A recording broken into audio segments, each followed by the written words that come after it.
Amados irmãos e irmãs, paz e bem, neste dia 11 de agosto, quarta-feira, a igreja celebra o dia de Santa Clara.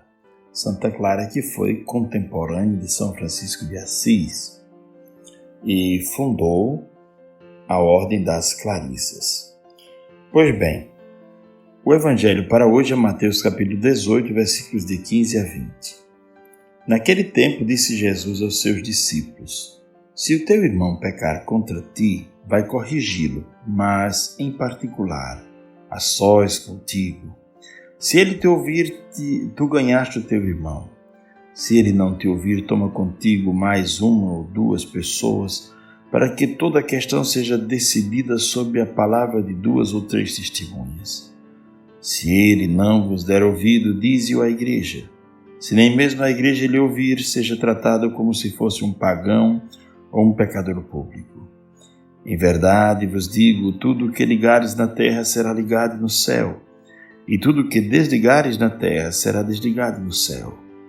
De novo eu vos digo, se dois de vós estiverem de acordo na terra sobre qualquer coisa que quiserem pedir, isso vos será concedido por meu Pai que está nos céus.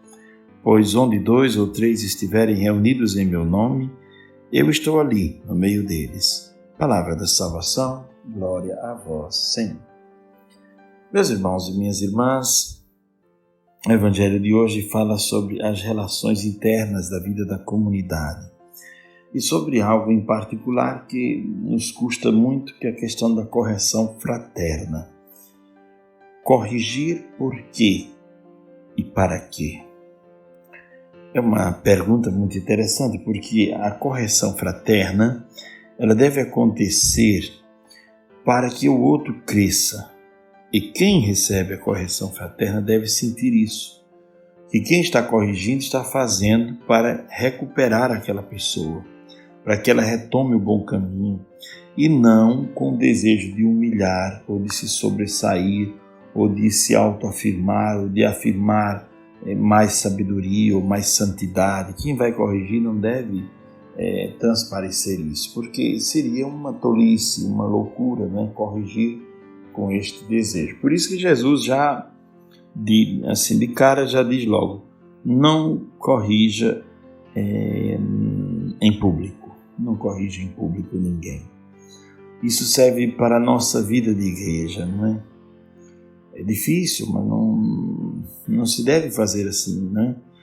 Não se deve corrigir na vista dos outros, no próprio som da igreja, não é? É melhor que termine a Santa Missa para chamar a pessoa, se ela, porventura... Há alguns casos, por exemplo, quando a pessoa começa a fazer uma leitura que não é aquela, evidentemente você pode levantar-se e mostrar a leitura correta, é até um caso de caridade. Mas quando você pega o microfone para corrigir alguém, para dizer alguma palavra dura para aquela pessoa, né? Então já perde essa bênção do Evangelho, e a pessoa já não interpreta mais aquela correção como sendo fraterna, mas interpreta aquela correção como sendo um desejo de se sobressair, de humilhar, de pisar, não é? Então a finalidade, Jesus diz, a finalidade da correção fraterna é ganhar um amigo. Isso é que deve ser muito pensado por nós, não é? A correção que Jesus pede é do seguinte modo: se teu irmão pecar contra ti, vai corrigi-lo. Então a primeira parte da premissa, se teu irmão pecar contra ti.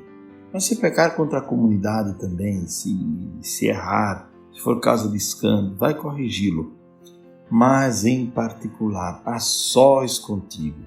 E se ele te ouvir, quer dizer, se ele aceitar a correção fraterna, isso já vai mostrar muita sabedoria da parte dele.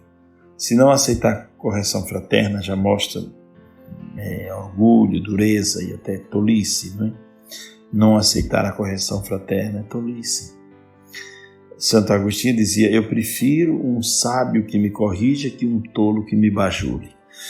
Então é preciso, sobretudo para quem tem responsabilidades e, entre aspas, poderes e autoridades na vida da comunidade, ter alguém muito sincero perto de si, para lhe dizer, às vezes, coisas que você não quer ouvir, mas que são necessárias para o seu crescimento e para salvar a vida da comunidade, não é? Então, alguém que precisa ser corrigido, deve ser corrigido com todo carinho e com todo zelo. Nós, se tivermos dessa situação em que nós sejamos a pessoa, o objeto da correção fraterna, nós também desejaríamos que fosse assim. Então vamos tratar os outros como nós gostaríamos que fôssemos tratados nós mesmos, né? Às vezes nas nossas comunidades acontece o contrário, né? O caminho é outro. E então a correção fraterna ela não acontece. Primeiro porque falta franqueza. E às vezes falta também desejo de ver o outro crescer. Os desejos são outros, não é? Se ele te ouvir, se ele for sábio ouvir a tua correção, tu ganhaste o teu irmão. Porém, se ele não te ouvir, toma contigo mais uma ou duas pessoas para que toda a questão seja decidida sobre a palavra de 2 ou 3 testemunhas. Quer dizer, procura ajudar a pessoa a cair em si. Nós vemos na palavra do filho pródigo que houve um momento em que ele caiu em si e dali começou todo o processo de sua conversão, do seu desejo, pelo menos, de voltar para casa, não é?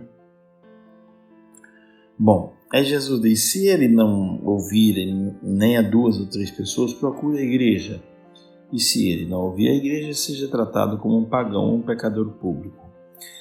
Alguns interpretam que ele devesse ser desprezado, mas Jesus não quer dizer isso. Um pagão, um pecador público precisa ser amado, precisa ser acolhido, precisa ser cuidado, para que ele enxergue a sua situação de pecado e ele possa largar o pecado e engajar-se no seguimento a Cristo.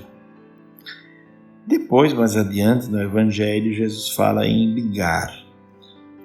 Tudo que ligares na terra será ligado no céu, e o que desligares na terra será desligado no céu. A questão de ligar e desligar, quer dizer, tudo depende da nossa intimidade com Deus. Nossa intimidade com Deus nos dará lucidez para ligar e desligar as coisas. Ligar, por exemplo, uma amizade, não está ali construindo, desliga.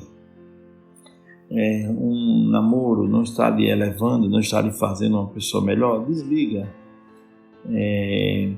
Um ambiente que você frequenta não está ali fazendo uma pessoa melhor, mais santa, mais pura, desliga. Então saber desligar-se e saber ligar também. Ligar e desligar é tarefa de todo cristão. Saber ligar e saber desligar a partir da lucidez que nasce da escuta do Evangelho. E por último, Jesus fala sobre o valor da oração. Se 2 de vós estiverem de acordo na terra sobre qualquer coisa que quiserem pedir, isso vos será concedido por meu Pai que está nos céus. Onde 2 ou 3 estiverem reunidos em meu nome, eu estou ali no meio deles. Pois bem, que possamos guardar por último esse convite de Jesus à oração e à unidade de coração, unir-se ao próximo nas preces, unir-se ao próximo na oração. Essas são as grandes lições que aparecem na liturgia de hoje, né? Se você vai corrigir o outro, que fique bem clara a intenção, que a intenção deve ser de ajudar o outro a se recuperar e nunca de mostrar que sabe mais, ou que é mais santo, ou que é mais puro, né? Não, mas eu tenho o dever como padre, ou como freira, ou como coordenador da comunidade de ensinar. Sim, mas mesmo para ensinar existem modos, meios, critérios, né, e pedagogias próprias para o ensino, né? Não se deve ensinar de qualquer modo, passando por cima de quem se está ensinando, né? Se ensina com delicadeza, com cordialidade, para que a pessoa que está recebendo a correção fraterna veja que o único desejo ali é de fazê-la crescer e não de sabotá-la ou de expulsá-la ou de bani-la da comunidade. Que o Senhor nos dê essa sabedoria para corrigir, né? Que não sejamos omissos, mas ao mesmo tempo sejamos misericordiosos na correção fraterna. Abençoe-vos o Pai, o Filho e o Espírito Santo. Amém.